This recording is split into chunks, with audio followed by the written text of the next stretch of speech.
Impossible. তুমি কোত্থেকে এসব শুনেছো আমি জানি না, কিন্তু তুমি ভুল শুনেছো। মোনা নিজের চোখে সব দেখেছে, নিজের কানে শুনেছে। বিন্দু তাই বলছিল। কি বলো? হ্যাঁ, মিসেস চৌধুরী এখন থেকে ওই মেয়েটিকে রাহুলের বউ ভাবতে শুরু করেছেন। মিসেস চৌধুরী, আমার মেয়ে আপনার ছেলের বউ হতে পারলো না, তাতে আমার কোনো দুঃখ নেই। আমার শুধু এই কথা ভাবতে খারাপ লাগছে, চাল নেই চুলো নেই এমন একটা মেয়েকে আপনার বাড়ি বউ করে আনতে হবে, যে কিনা চৌধুরীর বাড়ির কাজের লোক হওয়ার পর্যন্ত যোগ্য নয়।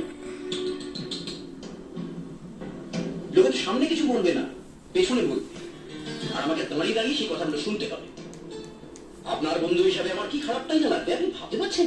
এসকে, বিজনেস আর রিলেশন দুটো জায়গাতেই আমি বেমানার লোক অ্যালাউ করি না, আর সেটা তুমি ভালো করেই জানো।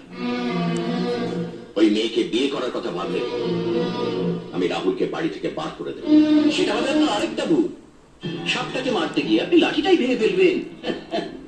সাপটাকে মারুন, কিন্তু লাঠিটা যেন না ভাঙে, কারণ ওটা আপনার, ভেঙে ফেললে আপনারই ক্ষতি।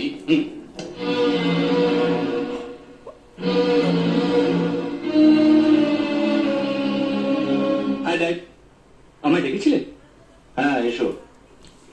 দেখো, আমাদের হলদিয়া ফ্যাক্টরিতে একটু প্রবলেম দেখা দিয়েছে। একজন কারো ইমিডিয়েটলি যাওয়া দরকার। আমি তো যেতে পারছি না, আমার মনে হয় তুমি একবার ঘুরে এসো। আমি? কেন, কোনো অসুবিধা আছে? না, মানে কাল বর্ষার বিয়ে, আর আজ আমি বাড়ি থেকে চলে যাব। রাহুল, এই বাড়িটা দাঁড়িয়ে আছে আমাদের বিজনেসের ওপর।